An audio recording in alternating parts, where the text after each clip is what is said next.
After sending nearly 2,000 podcast pitches that have landed his clients on top podcasts, Sam Brake Guia knows exactly what separates the guest pitches that get deleted from the ones that get an immediate heck yes. And the answer has less to do with your credentials or your expertise or how many podcasts that you've guested on than you probably think. So Sam is here to break down the exact word count that you should aim for in your guest pitches, what to say in your PS to build instant credibility, and how to know exactly what top hosts look for before they invite you onto their show. Welcome to Insider Secrets to a Top 100 podcast. I'm your host, Courtney Elmer. Let's make your podcast binge-worthy. I am sitting here in the studio with the amazingly talented Sam Brake Guia, the host of Mike to Millions, the founder of Podwritten, and an absolutely brilliant mind in the podcasting space. Sam, the more I listen to you, the more I am amazed at the depth of knowledge that you have on podcasting. Welcome to the show. Oh, thank you so much for having me. After hearing your show for at least a couple years now, in and out, like your knowledge, it's a real pleasure. The pleasure's all mine. I'm so excited for what we have to talk about here today, too, because podcast guesting is something I have lots of opinions on, but not a ton of direct experience with. And you are someone who has that direct experience as the founder of a successful podcast guesting agency. And something that you said in one of your emails as we were chatting before the episode here today that just blew my mind away is that you have sent nearly 2,000 podcast pitches on behalf of your clients to get them booked on top podcasts. Can you tell us the top 2 or 3 things that top hosts look for when they get those pitches from potential guests? Oh, yes. I would say one of the first things is really some evidence that you've listened to the show or some evidence that you understand them. We live in a world where AI pitches are being pumped out all of the time, and it's so rare to actually receive a pitch where someone's listened to the show, looked into what's actually it's about, and really kind of demonstrated that there's an aligned guest. Another thing I think that's really important is just immediately understanding the word count really matters. And the reason being, I'm sure there's some psychological element that you can tie this back to knowing your knowledge. But when someone opens an email and they see that it's like pages and pages or really long, then they're just going to be discouraged. They're like, I'm not going to read this. But if you really make sure that your pitches are super to the point, as to the point as you can, because we're all super busy, then they're more likely to invest and be like, okay, I'll read the first line, read this, read that. And then they're going to get started. Of course, you want to share who you are, but one of the biggest mistakes I see is that people get really caught up in this. I'm this, I've discovered this, I work that. Really, all it takes is one sentence. You just want to deliver one sentence which perfectly articulates who you are and what you've done to establish that credibility, and then immediately get into summarizing the value of what you're going to deliver to the audience. So immediately, first thing, demonstrate the fact that you know the show, demonstrate ideally that you've listened. One of the best ways to open up, I've found, is to say, you've said before that the best thing you can do to grow a show is this. I'm Sam Brake Guia, the co-founder of Podwritten, host of Mike's to Millions, and I can help your audience do this. So really, you just want to get this like XYZ formula as fast as possible. And then if you have a story, definitely share that. But not all pitches are going to be the same. Some of them are going to be story focused, where you're like, I was a struggling entrepreneur, no one listened to my show, now I'm making millions, and this is an incredible story. Like, that's going to grip people.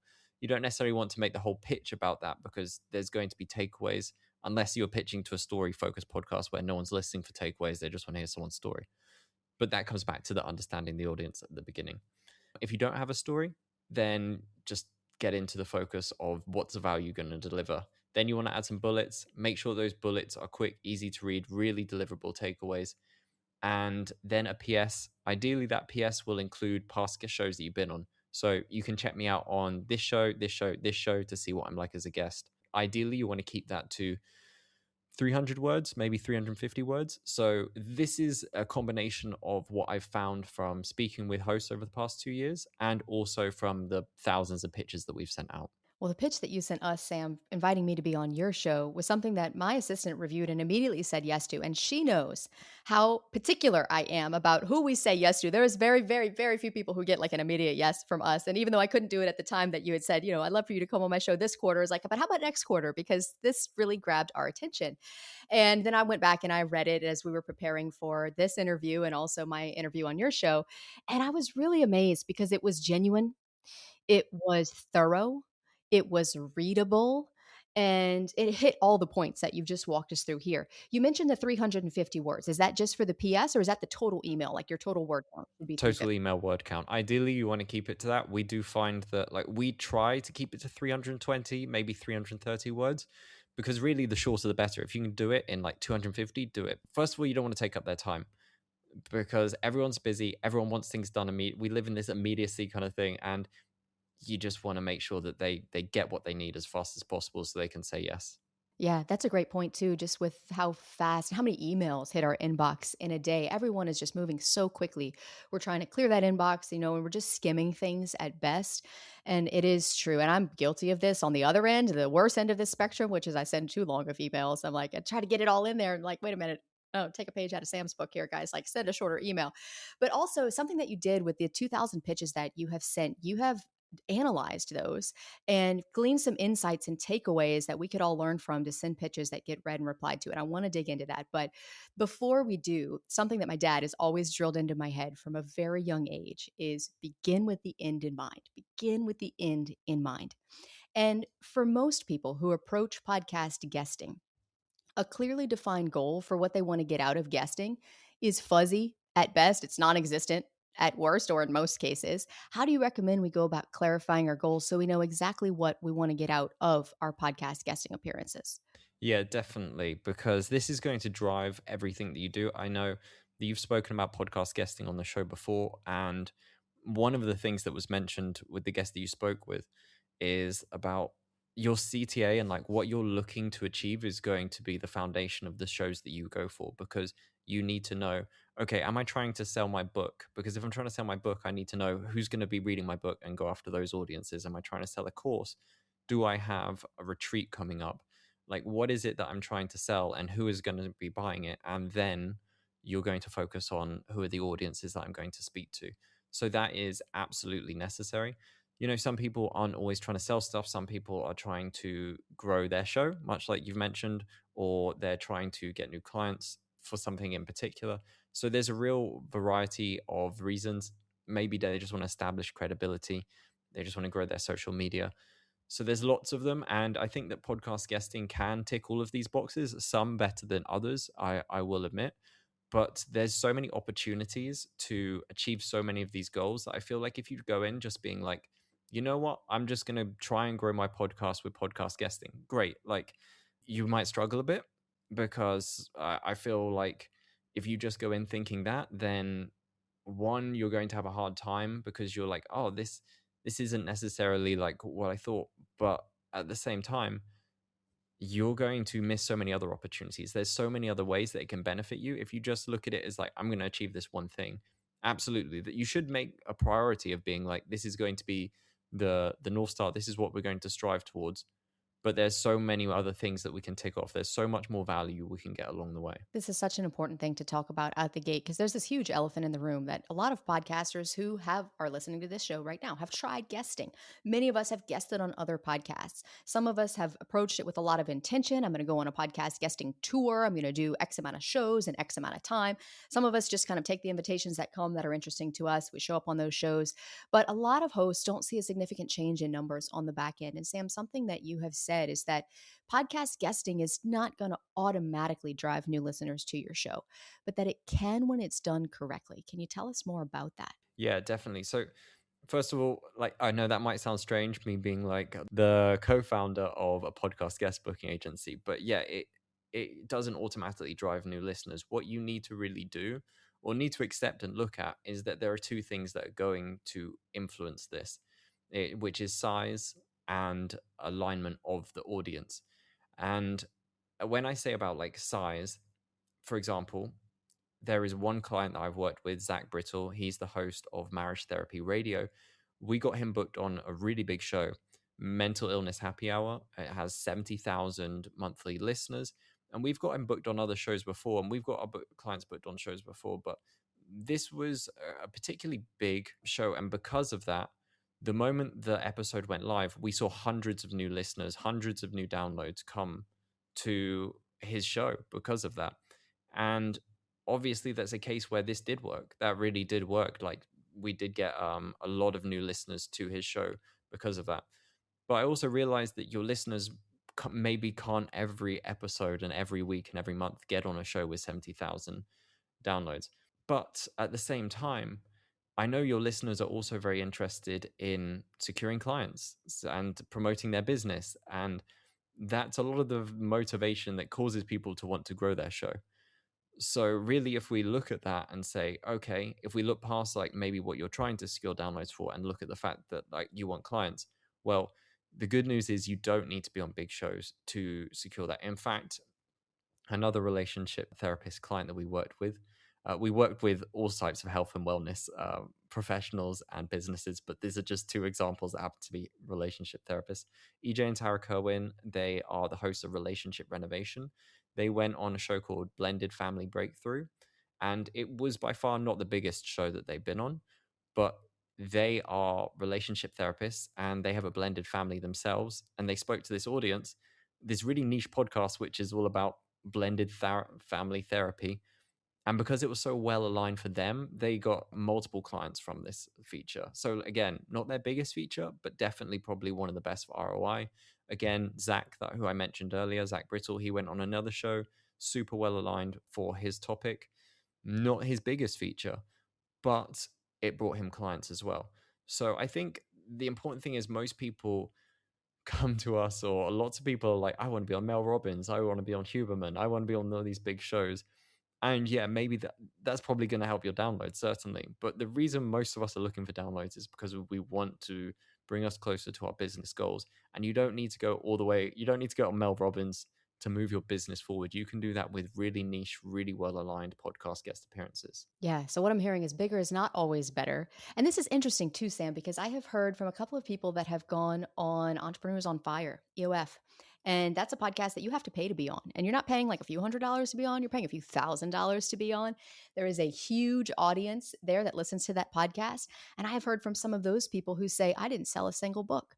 I can't track a single listener back to my podcast. And here I was, I just paid thousands of dollars to be on this show, thinking that it was going to bring them something. So this is such a fascinating just conundrum that I see with podcast guesting, because to your point, alignment is really what matters. Size is irrelevant. If you've got a small podcast of very aligned listeners, that can be very profitable for you in terms of whether it is listeners that is your goal, whether that is getting clients or whatever that might be. But what I imagine is that maybe the unspoken thing here is what's happening inside of those interviews that's getting those listeners interested in actually working with the guest. Because I'm sure you've listened to podcasts and I've listened to podcasts and you listening have listened to podcasts that we've listened to the guest and we just didn't feel a connection with them. We weren't really interested. The topic was kind of good, might have got a nugget or two out of that episode, but we didn't immediately run to that person's podcast and say, let me follow this person, or run to their website and say, let me book a call. So what do you recommend? And maybe some of the things that Zach did in those episodes in an example, or the couple that you mentioned who are the relationship therapists, what are they doing as they approach those interviews? What are they doing in those interviews to help plant those seeds to get listeners pointing back to whatever that next step is that they want them to take? Yeah, with all of our clients, we offer interview coaching, so I can share definitely like a breakdown of how we help them deliver these great interviews. So, first of all, one of the mistakes a lot of people make is they feel like if I deliver lots of information, people will remember me. And the thing is yes, takeaways are super important. You want to deliver that actionable advice, absolutely. But with ChatGPT and so much AI information available at our fingertips, people don't necessarily tune into a podcast because they have an immediate demand or an immediate need for information. Anyone can access anything and get their answers solved like that. What they really tune in for is that personal touch. It's those stories. It's hearing someone explain how they overcame a problem personally, how they experienced something that ChatGPT can't really replicate in the same way. Almost, for example, like I mentioned there, like I've worked with these two clients, for example, and that's a personal experience of me seeing how that's worked. And I'm kind of bringing my own personal experience there. And also, just I think if you weave those in, like naturally weave in examples of how you've brought results for your clients, but not in a pushy way, not in a sense of like, we're great because we do this, we're great because we do that. And again, not going to the other extent where you're just giving information and not really being promotional. Like someone could finish the episode and be like, oh, that was fantastic, but what do they do? Like, how do they help people again? So it's really important to walk that line between delivering good quality information that leaves the listener with value they can act on, while also delivering stories and that kind of personal element that AIs, at least now, can't really imitate. Yeah. I'd love to dig into this a little bit more with you because when you go into a guest interview, and if you've ever done a guest interview, then you know sometimes the host doesn't share the questions ahead of time, which is okay. I'm a host that doesn't share questions ahead of time because I don't want the guest to be overly prepared. Because sometimes I might not even ask the question I prepared. I might ask something different if it comes up in the conversation. And so that's a personal choice that I make for my show. But I've been on the other side of the mic too, where, Sam, you have shared all your questions with me coming into your interview. And that was really nice to be able to sit there and say, okay, this is kind of what Sam is thinking about for his listeners, which got me in that mind frame for your listeners. So I felt more prepared. Are there some universal principles that you can teach us going into a podcast interview and then feel like we really showed up as our true self in that interview so that it's an interview we walk away feeling good about and not feeling like, oh my gosh, that was my worst appearance ever? I would say the most important thing is just to know your examples, know your stories. Like, have a few examples in mind where you're like, you know what, I'm talking about podcast guesting. I definitely know some client examples of where our clients have excelled in different areas. And I can be like, yeah, exactly. We got this one client who did this. And I'm going to use that example to really highlight a point. Again, not to just like promote for the sake of promotionals. It's going to give the listener a perspective, which makes them think, okay, they did it through this way, or they did it because of that. So I think just before you get on a show, really know the examples that you want to share that are going to deliver value. Make them personal. Definitely talking about yourself is very effective. If you say, like, I really struggled with this for a long time, I couldn't do this, but you know what, I found out that I could do it this way and it completely changed things for me. So you can speak to your own perspective, or you can talk about your client's stories, but having those stories and making sure you weave them in, it's super effective for connecting with the audience and just being memorable, and also just showing like, hey, I'm a professional at what I do. I've walked this path for a while, and yeah, I'm someone that you can trust with this kind of information. That's really smart. I need to sit down and do that. That's a great tip. Also, Sam, I know you have a very specific way that you recommend for people to track to measure the effectiveness of their guest outreach and their results from guesting. Can you take us through what that looks like? Yeah, I mean, it's a bit difficult because we have our own system that we've designed specifically at Pod Written, but you can do the exact same thing with a spreadsheet. So simply, you can learn how to set up formulas. And my best recommendation is to track everything that you send out. Track what shows you're pitching to, track the number of pitches you send.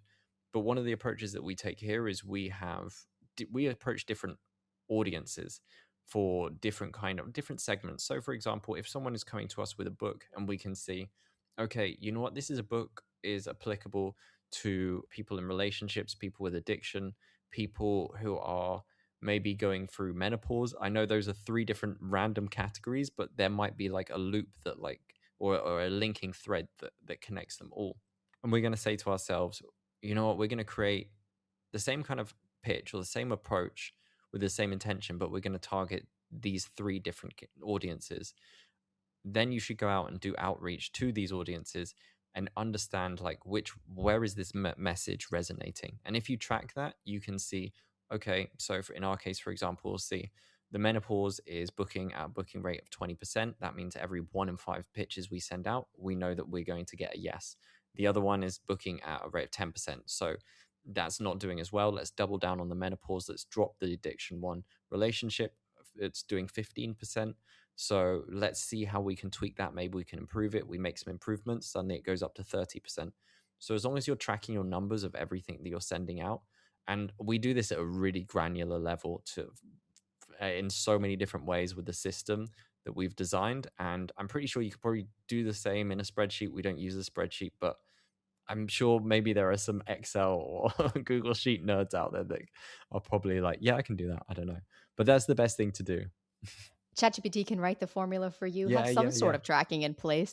And it's interesting because I have clients who have told me this. They're like, Courtney, I would rather poke myself in the eye with a fork than track. They might have not used those exact words, but to that end, like they hate tracking. I don't want to track the things. I just want to know if it's working or not. It's like, well, okay, great. If you want to go into this strategy and you just want to do the strategy and you're not going to track, then know that you might not have a way to close that loop to know if you're getting an ROI from this, but have fun with it and show up and do it because you want to do it versus needing it to deliver something for you. If you need it to deliver on that goal that you set back a few moments ago when we were setting that goal, like, hey, let's think about how we're going to approach this, then you got to track it because otherwise you're not going to have a way to close that loop.